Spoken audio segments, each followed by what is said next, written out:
Bonjour tout le monde.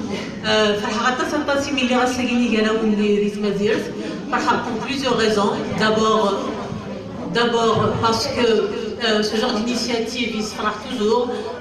Les initiatives qui encouragent la culture, qui encouragent la culture dans toute sa diversité, les livres, l'art, le chant, etc. Et deuxièmement, parce que je suis une fille de la région, voilà. J'ai participé à des événements un petit peu partout, à Souessif, à Boudjima, un petit peu partout. Et là, je suis chez moi, et donc ça me fait vraiment plaisir. Et troisièmement, je suis contente parce que je suis bien entourée.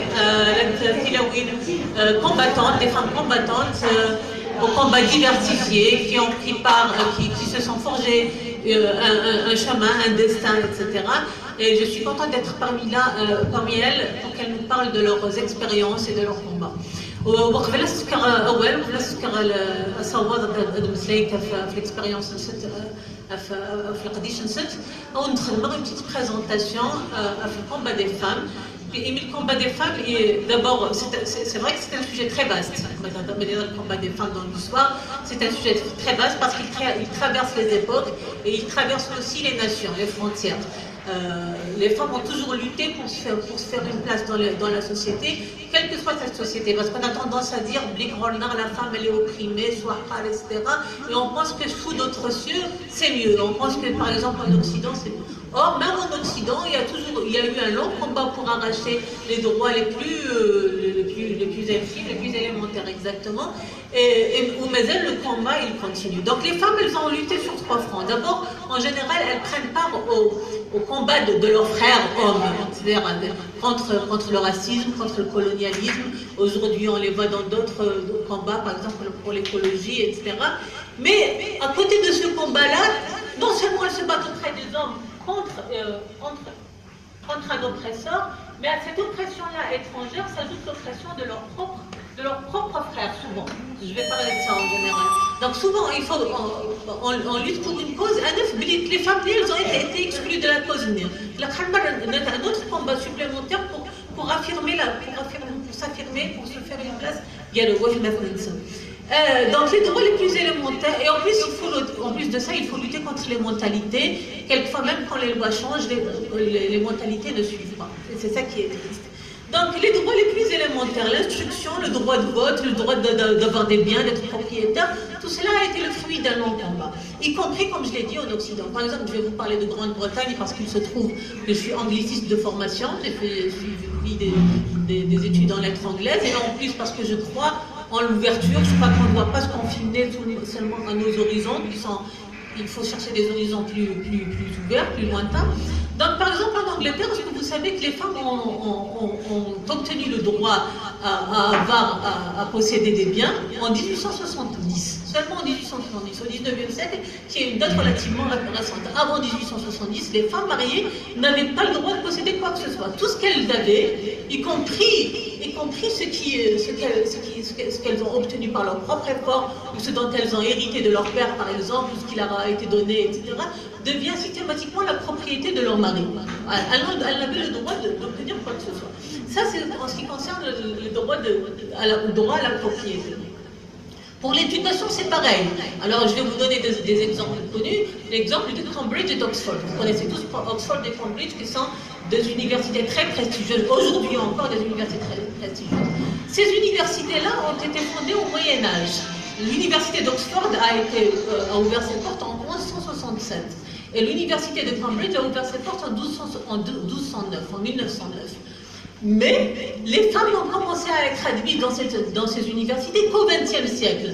Les premières femmes ont commencé à aller à Cambridge en 1878, donc à la fin du 19e, mais elles n'ont eu le droit de suivre des formations diplômantes, c'est-à-dire d'avoir un diplôme de l'université, qu'à partir de 1920. Pour Oxford et pour Cambridge en 1948. Donc les droits aux études, notamment aux études universitaires, est venu très tard, des siècles et des siècles après la fondation de ces universités-là. C'est dire s'il a fallu un très long chemin, un très long combat pour enfin les femmes aient le droit d'aller à l'université, y compris dans les pays où les universités existent depuis très longtemps.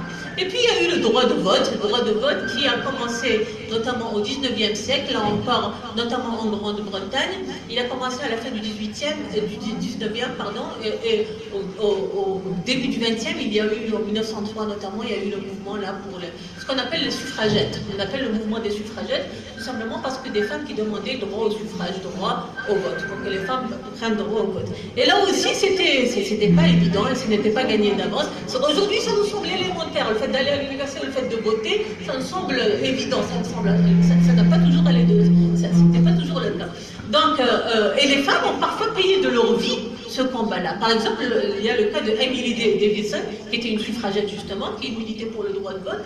Et en 1913, le 4 juin 1913, elle était spectatrice, elle faisait partie des 500 000 spectateurs lors de ce qu'on appelle le Derby d'Epsom, c'est-à-dire c'était une course hippique, une course de chevaux. Il y avait un monde fou, il y avait 500 000 personnes. Et elle, tout à coup, pour mieux défendre sa cause, elle décide d'aller coller le drapeau de leur mouvement, qui défendait le droit de vote, sur la bride d'un cheval. Elle décide comme ça, parce qu'il y a 500 000 spectateurs, elle se dit c'est ma chance d'être vue, tout le monde va nous voir, tout le monde va comprendre notre cause, notre combat. Et elle se lève pour aller placer ce drapeau-là de leur drapeau sur la bride du cheval. Je ne sais pas, peut-être qu'elle pensait qu'elle était terminée.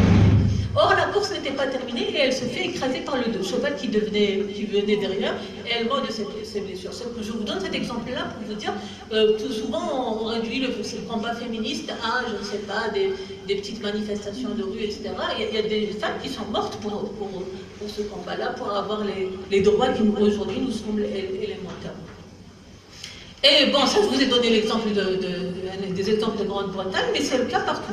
En France, par exemple, lors de la Révolution française, on a voté lors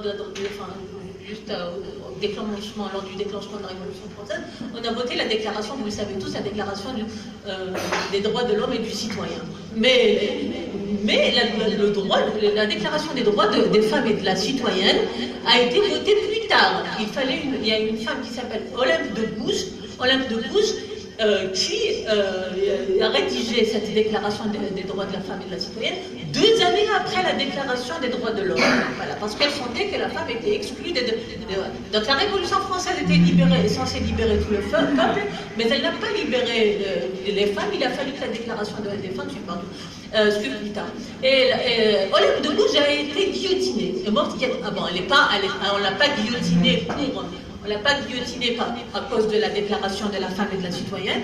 On l'a guillotinée parce qu'elle était en désaccord avec les principaux acteurs de la Révolution française, Marat, Robespierre, etc.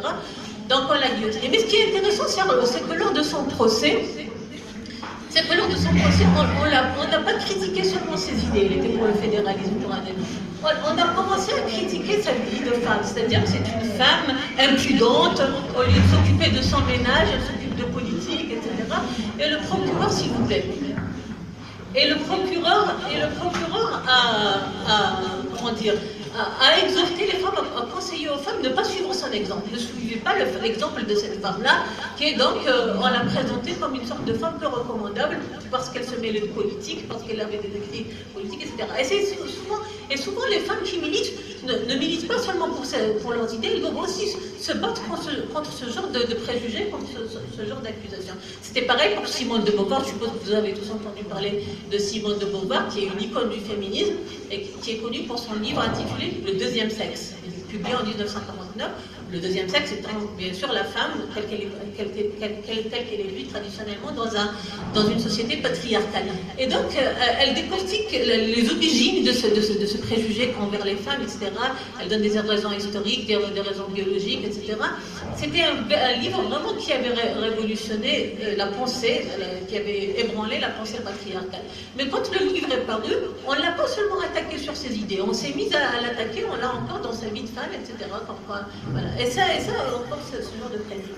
Ce genre de préjugés, comme je l'ai dit, auquel il faut faire face, en plus du combat lui-même. Je vais quand même parler un petit peu d'Algérie, voilà, sans être longue, parce que je parle quand même depuis un bon moment. En Algérie, c'était pas, c'est à peu près le même combat. C'est-à-dire que, bon, j'ai parlé du droit de vote, du combat pour le droit de vote, etc. Les femmes ont commencé à militer dès le 19e siècle. Elles n'ont eu le droit de vote en Grande-Bretagne qu'en 1918, c'est-à-dire à la fin de la Première Guerre mondiale. C'est comme si on récompensait la femme en quelque sorte pour avoir pris part à la Première Guerre mondiale, pour les efforts, pour le combat qu'elle a mené auprès des hommes. Et c'est toujours comme ça, c'est-à-dire c'est comme si la femme devait justifier les droits auxquels elle avait accès. Donc, en France, c'était à la fin de la Deuxième Guerre, c'était un peu pareil, mais sauf que c'était à la fin de la Deuxième Guerre mondiale. C'est en 1944 que les femmes françaises ont obtenu le droit de vote. En Suisse, qui n'a pas pris part aux guerres, la femme n'a eu le droit de vote qu'en 1971, rendez-vous bien. Donc, la femme suisse a eu le droit de vote en 1971, bien après la femme algérienne. Donc, voilà. Donc, en Algérie, la guerre de libération contre la France semblait avoir libéré les femmes. D'ailleurs, c'est ce qu'explique Frantz Fanon dans son livre L'enceinte de la révolution algérienne, qui est un livre paru justement en 1959, c'est-à-dire lors de la 5e année de la révolution algérienne. Qu'est-ce qu'il explique Fanon? Il explique que la guerre de libération était une révolution, non seulement parce qu'elle essayait d'obtenir un changement radical politique, c'est-à-dire une libération de la domination française, mais parce c'était aussi une libération, une révolution sur le plan sociétal. Elle a libéré les femmes qui jusque-là étaient confinées à la sphère domestique, c'est-à-dire à la maison. Le rôle de la femme était de rester à la maison, de s'occuper de son foyer, de ses enfants, etc., des travaux ménagers, etc. Avec la guerre de révolution, les choses ont changé. Les femmes ont commencé, c'est-à-dire à s'émanciper de l'autorité masculine, l'autorité du père ou du grand frère, etc., pour une autorité plus grande, si vous voulez, celle de la cause défendue et celle du FLN de l'époque, bien sûr, le FLN qui se battait pour l'indépendance. Et donc, les femmes ont commencé à rejoindre le maquis, les femmes ont commencé à porter les armes, à servir d'infirmières, etc. Tout cela, c'était un changement total. En plus, d'autres changements, par exemple, lors des mariages traditionnels, il faut passer par le père, etc. Les mariages FLN, c'était différent. C'était passé dans le maquis, etc., sans la présence des parents. Donc, tout semblait faire croire que la guerre de libération a vraiment libéré les femmes. C'était un nouveau mode de vie qui commençait. Mais c'était vite le désenchantement parce que dès la fin de la guerre de libération, les femmes ont été priées de rentrer chez elles. Combien sont-elles les moudjahidettes? Bon, celles qui sont mortes au champ d'honneur, c'est clair, elles sont mortes au champ d'honneur. Mais les autres, il y a très peu de femmes qui ont pris part au combat, qui ont pris part par la suite au combat politique. Elles sont toutes rentrées chez elles. Voilà. C'est comme si on lui disait à la fin, retourne à tes fourneaux. Retourne à tes fourneaux, ça y est, la guerre est terminée, on a eu besoin de toi, maintenant on n'a plus besoin de toi, rentre chez toi. Et c'est ça qui est malheureux. Donc, quelquefois, même, je disais il y a 2 minutes, que la plupart des droits qu'on accorde aux femmes viennent après un long combat, etc. C'est-à-dire il faut les mériter ces droits-là, mais quelquefois même après les avoir mérités, la récompense ne suit pas comme dans le cas que je viens de donner. Puis par la suite, bien sûr, il y a eu un autre combat lors de la décennie noire que tout le monde connaît, etc. Les femmes étaient les cibles privilégiées des obscurantistes. Bien sûr, il y a eu d'autres. Les hommes aussi étaient ciblés. Mais ils étaient ciblés parce qu'ils étaient journalistes ou parce qu'ils étaient intellectuels. Mais les femmes, elles étaient ciblées juste du fait qu'elles étaient femmes. Voilà, c'est ça la différence. Donc c'est pour vous dire que c'est un long combat qui n'est pas toujours pas terminé. Je disais qu'il y a 2 secondes, on priait les femmes de retourner à leur fourneau. Ça me fait penser, tout à coup, ça me fait penser à une phrase qui a circulé longtemps, qui circule encore parfois sur les réseaux sociaux, plastique fait le cousinage. Je ne sais pas si vous avez entendu cette tristement célèbre phrase. À l'origine, on l'aurait dit à une femme qui faisait du footing un après-midi de Ramadan. Et donc on l'a vu en train de footer, on lui dit plastique fait le cousinage, tu devrais être en train de préparer à manger pour le Ramadan au lieu de faire du shopping. Donc malheureusement, ce genre de mentalité n'a pas encore été vaincu, loin de là. Nos aînés, mes aînés, ceux qui ont vécu, qui étaient jeunes, qui ont vécu leur jeunesse lors des années 70, nous disent qu'il y a même régression, que les choses ont régressé malheureusement. Et donc le combat est encore lent malheureusement. Voilà. Je vais m'arrêter là en vous remerciant et je vais inviter mes collègues, mes sœurs ici présentes à nous parler de leurs expériences, à intervenir sur ce que je viens de dire si ça les intéresse ou à nous parler de leurs propres expériences, de leurs propres combats,